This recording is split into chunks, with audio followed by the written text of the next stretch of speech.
What is going on, everybody? I am the FD Guru, bringing to you guys a Week 12 NFL main slate video, talking about some top value plays at each position. We did really well last week. Let's do it again this week, doing another Guru credit code in this video. Make sure you like and subscribe. Hopefully these picks help you out if you watched last week's video and or ran my lineups. You should have had a pretty successful Week 11. We have the same exact format in Week 12 that we saw in Week 11. 7 early games at 1 o'clock Eastern and 4 games in the afternoon window. This is my favorite slate when we see 4 games in that second window. It really gives us a nice second gear to turn into on Sunday after the 1 o'clocks are over. I'm excited for this week. I think we have some awesome spots.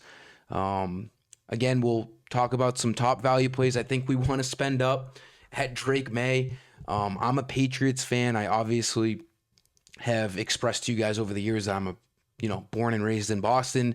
I keep my bias aside. I don't force pick Red Sox players. I don't force pick Celtics players or Patriots. But when guys are in good spots, we got to look at them. And Drake May is surprisingly the MVP frontrunner right now. I'm sure Josh Allen will have something to say about that after his 6 total touchdowns last week. But Drake May looks awesome, even at 8,400. The matchup is elite against the Bengals. I think Trey Hendrickson, their top edge rusher, is doubtful again. So this Bengals defense is even worse when he's off the field. They just rank terribly in all facets of defense. And Drake May, I mean, what can't you say about this guy? He's had an unbelievable sophomore season, lighting up the stats. And I think as a 6.5 point favorite, I think it's like a 52 over under. The Patriots are projected the second most points in Week 12, right behind the Lions. So, I mean, May looks great. I don't know how you go away from him at 8,400. He's my favorite spend up option. You could look at Mahomes. We know his upside. He hasn't been as good this year. It's going to be a competitive playoff feel game at Arrowhead this week against the Colts. So Mahomes could always do something. He's been up and down. When he has his good games, he could win you a tournament. And then when he has his bad games, they're pretty damn bad. Only 1 touchdown over the last 2 weeks. Before that, he had 9 touchdowns over 3 weeks. Definitely more of a GPP guy. He has shown the upside, but he's also shown the downside. So Mahomes is someone you could look at. I like Drake May more. And then let's go back to my boy.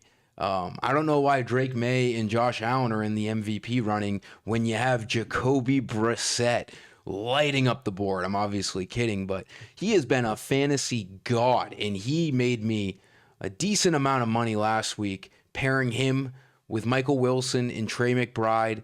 He's in another great spot. The 5 games that he has started, they have lost every game. But it's not his fault. He is just doing what he can do. They're down early in every game, so they've had to throw. They don't have much of a run game. He has been awesome. I don't know what else we can say about Jacoby Brissett. He's only 7,300. He was 7,000 last week. Price didn't really go up. Matchups just as good this week against the Jaguars, who rank in the bottom half of the league against the pass. I love Brissett again. I mean, it's going to be May. It's going to be Brissett. I'll obviously figure out, a more constructed game plan when I get into it on Sunday. But as of right now, in the middle of the week, these 2 guys are standing out to me aggressively. And I don't know where I'm going to go if I need the extra $1,000 in salary elsewhere. I've got no problem going to Brissett. I love him again against the Jaguars at home. They're 3-point dogs, high over under. Again, daily fantasy football is not really about the play. I mean, it's a little bit about the player, but it's more so about the matchup and how the game plays out. And if the Cardinals are going to be down in every game, Brissett's just going to throw the ball a million times. He set the NFL record last week with 47 completions, 57 pass attempts.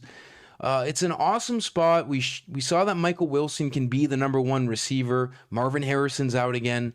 I'm all over Brissett once again. in the later afternoon window. But if I can spend up, I do like Drake May a lot against the Bengals. Running back, we have our spend ups. Jonathan Taylor, tougher matchup against the Chiefs. I mean, the sky is blue. I'm probably not going to go there again. Hopefully, he doesn't, eat my lunch money. But I like Bijan against the Saints. Really good spot. He went off last week against the Panthers, 2 touchdowns, 31 fantasy points. He had like 26 of those 31 fantasy points in the first half. Really slowed down, but I like Jahmyr Gibbs the most. They came out and said they want to get David Montgomery more touches. Sure. Jahmyr Gibbs is still the number one guy. I'm not sure is Sam Laporta still out this week? I know he was out last week. When do they play? 1 o'clock. Let's see. Yeah, he's out again, so that's just one less target. For the Lions, it's going to be Jamison Williams, it's going to be St. Brown, but Gibbs can get active in the pass game as well. He had 8 targets, 100 receiving yards last week. Didn't do much on the ground. He's going to be all over the place. And even when David Montgomery runs the ball, it's never for more than, even if they give him more carries this week, it's not going to be more than 10 or 12 carries. Gibbs is going to get plenty of touches. The matchup is perfect against the Giants. They should smoke them.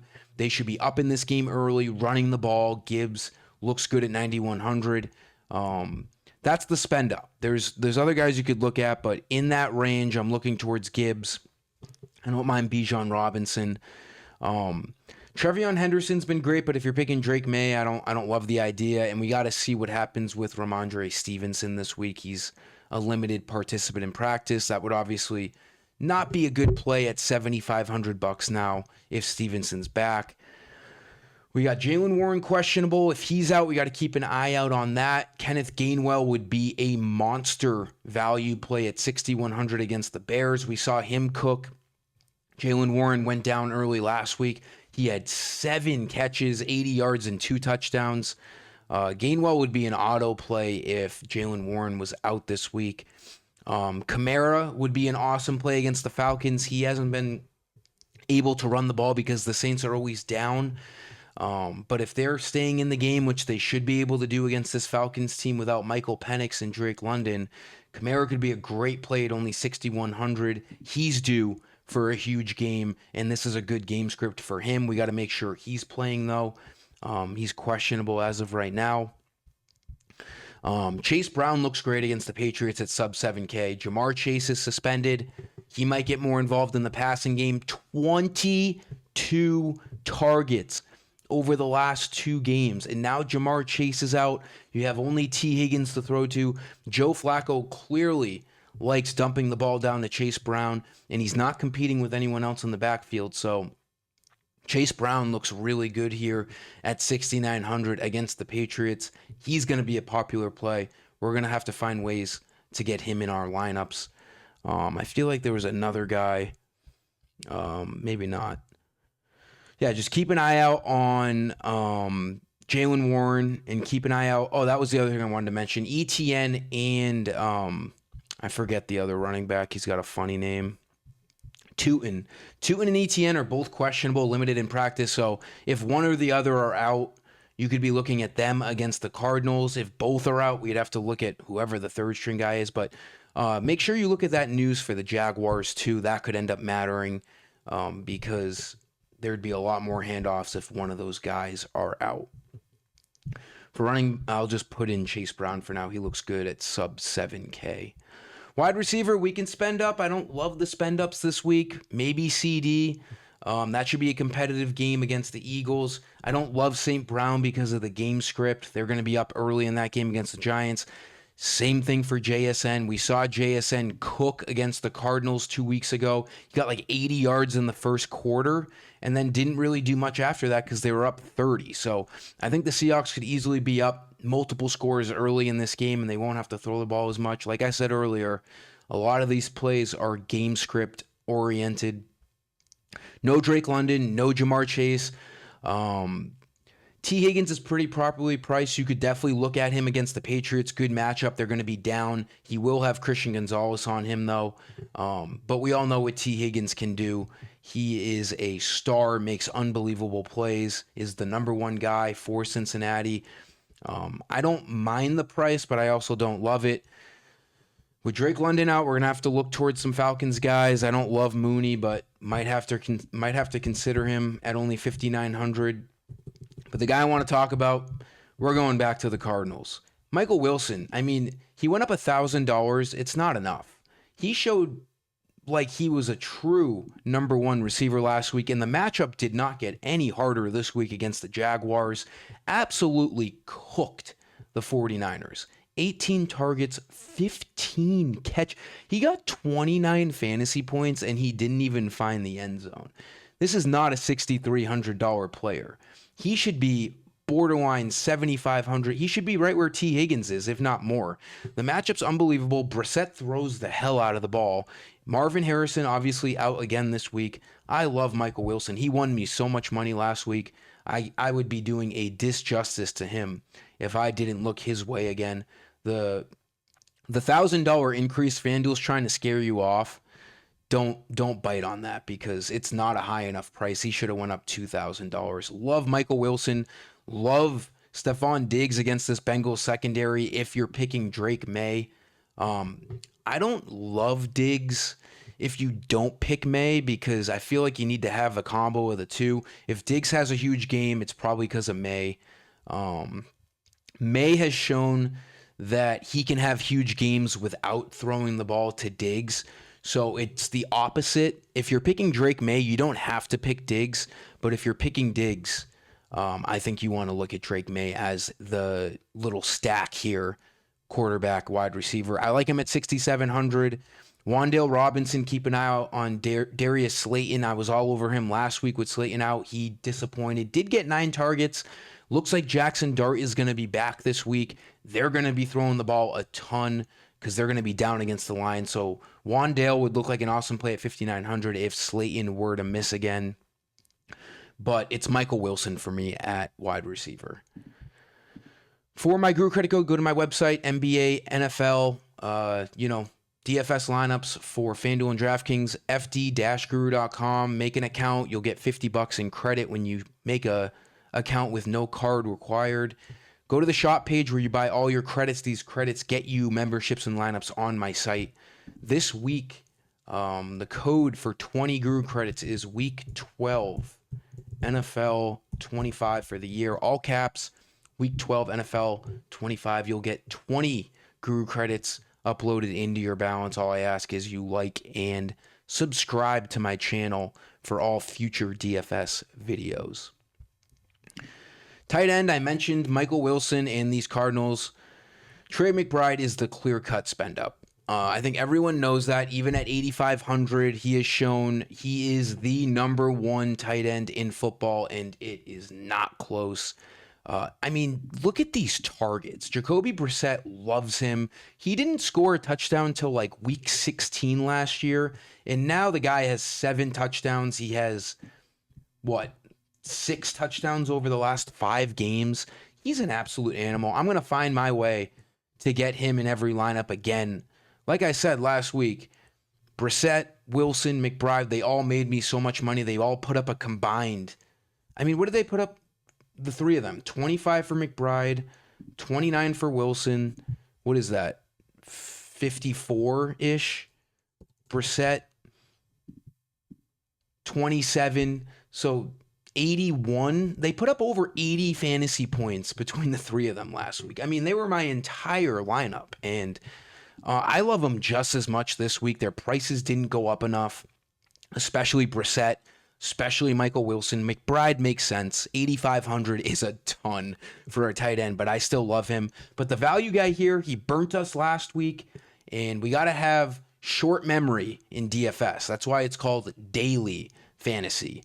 It's always a new day, always a new week. Kyle Pitts, 4,900 against the Saints. We have Drake London doubtful. We have Kirk Cousins throwing the ball with Penix out for the year. Sneaky, I kind of like Kirk Cousins more than Michael Penix. Cousins knows how to light up the scoreboard. Penix is, I think he kind of sucks. He's too early. It's still early for him, but I think he sucks. Cousins is going to throw the ball, and it's against a bad Saints defense. No Drake London. I mentioned Darnell Mooney without Drake London. I like Pitts more. I think even though he burnt us last week, Drake London was playing last week and he soaks up 12 to 15 targets a game. Those targets have to go somewhere else. I would be surprised if Pitts didn't come down with anywhere from 5 to 10 catches in this game, potential double-digit targets. I love it. He's only 4,900, and the best thing about this is we can still pick Trey McBride if we go to Pitts. He's projected for 12 fantasy points, which is extremely high for a $4,900 player. He's clearly not priced for Drake London to be out. It's a great matchup against the Saints. This is a Drake London price at 4,900. He was $5K last week with London playing, played awful. Makes sense they bumped him down to 4,900. If FanDuel could redo this with London out, he would be $5,900, not $49. So this is an unbelievable value play at tight end. I don't care what he did last week. Drake London is expected to be out this week. So that's a huge thing. And I'll say it a second time, Kirk Cousins is throwing, and I like him way more than Michael Penix. Defense, there's a couple interesting defensive spots. I mean, I mentioned how much I like, these spots for Pitts, Bijan. Saints defense is still good. It's a low over-under. They're at home, 3,200. If you wanted to go to them, you could. I like the Cardinals defense at 3,400. I think we want to go cheap this week. The Jaguars have been all over the place. Trevor Lawrence has been all over the place. Another good defense, the Raiders. The Browns are projected the lowest amount of points this week at 16. You have Shadur Sanders making his debut. I mean, like every young guy getting attention. I hope every rookie plays well, but I don't see it. I don't get the hype. He's a 5th round pick. The coaches haven't wanted to play him. He looks terrible in the 3 or 4 possessions he had last week against the Ravens. I like the Raiders defense at home. I think the Browns could be awful. It's not a sub 40 over under just by default. Vegas knows what they're doing. Sanders was ready to have a turnover in every possession last week. He fumbled the ball. They recovered it. He threw a pick. He should have borderline threw another pick. Vegas defense looks great this week at 3,700. They're not a good defense, but it's all about matchups, and they look good at only 3,700. You could look at the Falcons D against the Saints. That's a low over-under over there, but I think the Raiders against the Browns is a pretty good value defense this week on FanDuel. That'll do it for these plays, guys. Let's have a huge week 12. I'm very excited. Want to go off of our momentum from week 11. I really like the plays in this video. Things could open up elsewhere because of injuries, but let's get after it. Thanks for stopping by. Until next time, I am the FD Guru. Peace.